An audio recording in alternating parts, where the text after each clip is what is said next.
Walking down the Duke of York steps came Mr. Edward Watson, tailor to the Duke of Edinburgh. With another exquisite, he discussed the crisis in men's fashions. Orthodoxy, represented here by the timeless bowler and impeccable Watsonian pinstripe worsted single-button front, orthodoxy was threatened. Germany, of all places, wants to break new ground. Imagine, can matters ever come to such a pass that what the well-dressed German wears today, we shall wear tomorrow? France, too, thinks that it's now man's turn to be beautiful. The crying need of the age is for some new Dior to rise up and emancipate the male from the eternal lounge suit. Judging by these efforts, he hasn't arisen yet.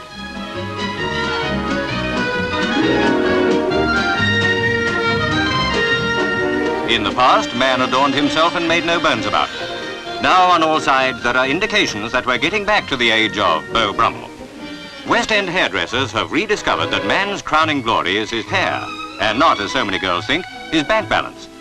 Away with the drab age of short back and sides. The deftly cultivated waves become the virile male nowadays. Leave to the cruder crew the crew cut. Have a cold perm and every girl's fingers will itch to demonstrate her approval. And don't let civilians forget that there's still something about a soldier. No need to wait till the years bring those fascinating silver glints. Spray it on and be irresistible. Of course, all this may seem a bit much to the ultra-conservative, but it's the law of nature. The male must make himself beautiful to attract the best mate. It's the peacock you look at. You wouldn't know a peahen if you fell over one. Hairdressing over, cosmetics call. It costs the well-groomed man a small fortune nowadays to make himself completely presentable. In fact, the men's side of the cosmetics industry has an annual turnover of £4 million. A revelation, isn't it? What is woman's reaction to it all? Who better to tell us than the vivacious, dazzling society leader, Mrs. Gerald Legg?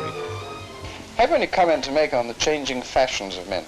Well, I'm all for new ideas in everything, and I think that drab clothes mean a drab outlook, and that's part of the trouble in the world today. We're lacking leadership, lacking imagination, lacking inventiveness. And at the same time, it's considered very effeminate to have exciting clothes, for men to have exciting clothes. But after all, look at the medieval times, look at the 18th century. There was nothing feeble about Drake and then Raleigh and all those people, and I think perhaps we should get back to exciting clothes like that. Do you agree with the idea of men using cosmetics? Well, as long as you don't mean actually painting their faces, I certainly do.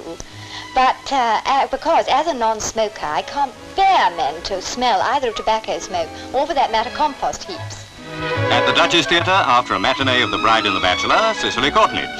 Cicely, do you agree with the man using cosmetics? Cosmetics? Good heavens, no. How should a man smell? Oh, I love a man to smell nice. Oh, yes. Tweeds. Oh, that's simply marvellous. Oh, pipes. Oh, yeah, I adore pipes. Not in the bedroom, of course.